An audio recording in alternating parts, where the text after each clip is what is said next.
Welcome to our channel. Last lecture में मैंने आपको बताया था कि इंटेंजिबल क्या होता है, यानी कि कैरेक्टरिस्टिक्स की बात करें या विशेषता की बात करें मैनेजमेंट की, तो मैनेजमेंट इंटेंजिबल होता है, यानी कि इसे हम फील तो कर सकते हैं बट वी कैन नॉट टच। ओके, तो it's not a physical quantity. ठीक है, तो मैनेजमेंट कोई फिजिकल क्वांटिटी नहीं है, कोई ऐसी चीज़ नहीं है जिसे हम छू के महसूस कर सकें। हमें जस्ट उसकी जो क्वालिटी होती है उससे महसूस करके ही अंदाज़ा लगाना पड़ता है कि मैनेजमेंट कितना स्ट्रॉन्ग है। अगर किसी ऑर्गेनाइजेशन में सारे काम, सारे ऑपरेशंस सिस्टमेटिकली चल रहे हैं तो वी कैन से कि मैनेजमेंट इज़ वेरी गुड। अगर सारी प्रोसेसेस ठीक से नहीं चल रही हैं, गड़बड़ चल रहा है, इनकम ठीक से नहीं हो रही है, इनपुट आउटपुट में प्रॉब्लम है, प्रोसेसिंग में प्रॉब्लम है, तो वी कैन से कि कहीं ना कहीं मैनेजमेंट में प्रॉब्लम है। ठीक है, तो ये तो मैंने लास्ट लेक्चर में आपको समझा दिया था। अगला जो हमारा फीचर है वो है कंपोजिट प्रोसेस। कंपोजिट प्रोसेस का मतलब यह है कि मैनेजमेंट में बहुत सारे फंक्शंस होते हैं। मैनेजमेंट में हम रॉ मटेरियल, अगर हम किसी मैन्युफैक्चरिंग की बात करें तो रॉ मटेरियल से लेकर उसकी प्रोसेसिंग से लेकर मैन्युफैक्चरिंग से पैकिंग एंड सेल्स, ये सारे फंक्शंस सब कुछ मैनेजमेंट के अंदर आता है। ठीक है, तो हमें सीरीज़ ऑफ फंक्शन जो होते हैं, यानी कि हर फंक्शन की एक सीरीज़ होती है, यानी कि 1 के बाद 2 आएगा, 2 के बाद 3 आएगा। तो जो सीरीज़ ऑफ फंक्शन होती है वो हमें प्रॉपर तरीके से फॉलो करनी पड़ती है, या उस सीक्वेंस को हमें प्रॉपर तरीके से मैनेज करना पड़ता है। क्लियर कि नहीं क्लियर है? अच्छा, ये जो फंक्शन होता है, this function are not independent for each other.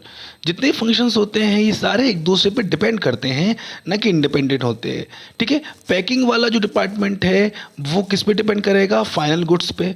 जब आपके पास कोई प्रोडक्ट तैयार हो जाएगा तभी तो उसकी पैकिंग होगी। पैकिंग वाले पे कौन डिपेंड कर रहा है? सेल्स वाला। और सेल वाला कब माल बेच पाएगा? जब वो पैक हो पाएगा। तो जितने भी ये जो फंक्शंस होते हैं ये सारे एक दूसरे पे डिपेंडेंट होते हैं, ना कि इंडिपेंडेंट। ठीक है, ऐसा नहीं कि सेल्स वाला अपने आप ही काम कर रहा है या उसे किसी और डिपार्टमेंट से कोई मतलब नहीं होगा। अरे भाई, जब सारा प्रोडक्ट बन जाएगा तभी तो फाइनली सेल डिपार्टमेंट काम कर पाएगा। ठीक है, क्लियर?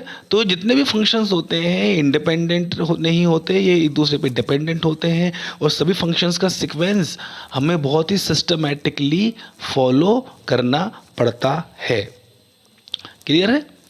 जैसे कि अब प्लानिंग की बात करें तो प्लानिंग के फंक्शन में, मैनेजमेंट के फंक्शन में प्लानिंग हो गई, ऑर्गेनाइजिंग हो गया, स्टाफिंग, डायरेक्टिंग, कंट्रोलिंग, ऐसे बहुत सारे फंक्शंस होते हैं जो सीरीज़ में फॉलो होते हैं, ना कि डायरेक्ट। अब डायरेक्ट सेल कर पाओगे किसी प्रोडक्ट को? नहीं कर पाओगे।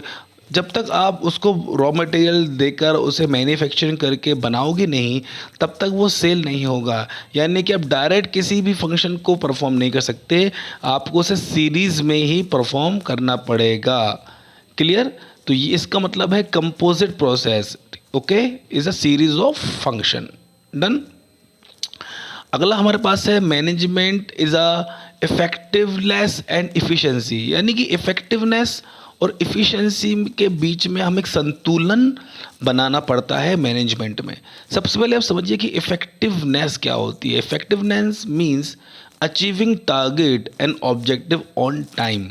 ठीक है ना, यानी कि समय के दायरे में बंधकर हमें काम करना है, ऑन टाइम हमें अपने टारगेट को, अपने लक्ष्य को प्राप्त करना है। ऐसा नहीं है कि हमने बस शुरू कर दिया है और वो काम चल रहा है, चल रहा है, चल रहा है, बहुत ज़्यादा दिन लग गए लेकिन वो काम अभी तक ख़त्म नहीं हुआ। ऐसा नहीं होना चाहिए। तो जिस भी काम को, जिस फंक्शन को आप परफॉर्म करते हैं, किसी टास्क को आप परफॉर्म करते हैं, तो आपका वो काम है कि आप उसे समय पर पूरा कर दें। That is called effectiveness. ठीक है, दूसरा होता है इफ़िशेंसी। इफ़िशेंसी का मतलब होता है कि जितने भी रिसोर्सेज आपके पास हैं, चाहे आपके पास मैन रिसोर्स हो, ह्यूमन रिसोर्स हो, चाहे आपके पास मशीनरी हो, चाहे आपके पास अच्छे इक्विपमेंट्स हों, चाहे आप और भी सारी सुविधाएं हों आपके पास, अगर आप उनका प्रॉपर तरीके से यूटिलाइजेशन करते हैं तो इसी को हम बोलते हैं इफ़िशेंसी। क्लियर है?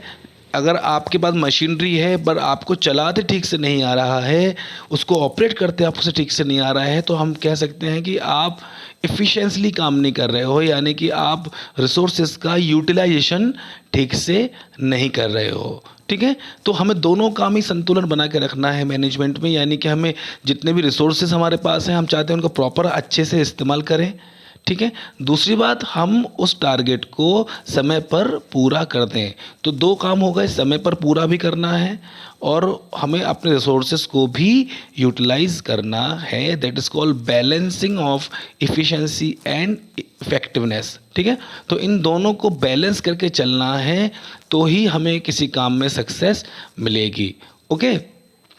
कोई काम आप बहुत अच्छा कर रहे हो, आप ऐसा हो सकता है कि आप बहुत परफेक्ट काम कर रहे हो, रिसोर्सेज का भी यूटिलाइजेशन कर रहे हो, लेकिन आपने 2 दिन की जगह 1 हफ्ता ले लिया, तो ये एक मैनेजमेंट का डिफ़ॉल्टिंग कहलाएगी कि यार आप समय बहुत ले रहे हो, काम तो अच्छा कर रहे हो लेकिन टाइम बहुत लग रहा है, तो ये भी एक डिसएडवांटेज की तरह बन जाएगा। या आप बहुत अच्छा काम कर रहे हो, जल्दी करके दे रहे हो, लेकिन आप अपने रिसोर्सेज का सही इस्तेमाल नहीं कर रहे हो, ये भी एक डिसएडवांटेज हो जाएगा। तो हमें इन दोनों में संतुलन बना के चलना है, तभी हम उसे परफेक्ट मैनेजमेंट कह पाएंगे कि यार मैनेजमेंट के जो बैलेंस आपने बनाया हुआ है, बहुत ही बढ़िया बैलेंस बनाया हुआ है। ये सब बातें बहुत बारीकी की हैं, इन्हें आपको सीखना पड़ेगा। ठीक है। आपका भी जब बिजनेस होगा या खुद का बिजनेस करेंगे, तो आप भी चाहेंगे कि हम अपना ऑर्डर समय पर पूरा करके हमारे कस्टमर को दें। हम ज़्यादा दिनों तक उसे नहीं टाल सकते। अगर हमने उसे 24 तारीख की डेट दी है, तो हमें वो प्रोडक्ट 23 तारीख को शॉप पर रेडी करके रखना होगा, ताकि अगले दिन वो व्यक्ति जब हमसे ऑर्डर लेने आए, अपना प्रोडक्ट लेने के लिए आए, तो हम तुरंत उसे बहुत अच्छे तरीके से दे दें। ठीक है ना। इस तरीके से अगर आप सेल्स करते हो तो डेफिनेटली, या आप इस तरीके से मैनेज करते हो तो आपकी सेल्स भी बढ़ती है, आपके नंबर ऑफ़ कंज्यूमर्स बढ़ते हैं, कस्टमर बढ़ते हैं, कस्टमर आपसे संतुष्ट रहते हैं क्योंकि आप अपनी ज़बान के पक्के हैं। क्योंकि आप जब ऑर्डर लेते हैं और जिस डेट पर आप कमिट करते हैं, उसी डेट पर आप उसे प्रोडक्ट देते हैं। ये कमिटमेंट बहुत ज़रूरी है। ये कमिटमेंट भी विदाउट मैनेजमेंट पूरा नहीं हो सकता, उसमें भी मैनेजमेंट इन्वॉल्व होता है। डन। नेक्स्ट देखिए, फंक्शंस ऑफ मैनेजमेंट। ठीक है। ये फंक्शन ऑफ मैनेजमेंट के अंदर आप देखेंगे बहुत सारी चीज़ें आपको देखने को मिलेंगी। कैरेक्टरिस्टिक्स जो हमने पढ़े, या विशेषताएं या फीचर्स जो हमने पढ़े, वो बहुत अच्छे से पढ़े, हमने बहुत अच्छे से उसको समझा, और ये हमारा लास्ट फीचर था या कैरेक्टरिस्टिक्स थी। तो कि 8 से 9 फीचर्स हमने डिस्कस कर लिए हैं। इसमें से अगर आपने 5 या 6 भी ठीक से समझ लिए, तो आप अच्छे से इसको एग्ज़ाम में कर पाएंगे। देखिए, सारा खेल इसमें हेडिंग्स का है। आप साथ के साथ 8 की 8 जो हेडिंग्स हैं वो प्रॉपर तरीके से याद कर ले, हेडिंग्स के नाम याद कर ले, और उनके अंदर जो मैंने आपको समझाया है वो आप अपने शब्दों में, इन योर ओन वर्ड्स आप लिख सकते हैं। किसी प्रकार की कोई प्रॉब्लम नहीं है, काफ़ी अच्छे नंबर से आप स्कोर कर सकते हैं। ठीक है। अगला जो टॉपिक है इस चैप्टर का, वो है फंक्शंस ऑफ मैनेजमेंट। ठीक है। फंक्शंस ऑफ मैनेजमेंट यानी कि मैनेजमेंट के कार्य हैं, क्या क्या कार्य है मैनेजमेंट के, ये भी हमें समझना है। इसे हम अगले वीडियो में समझेंगे। Thank you.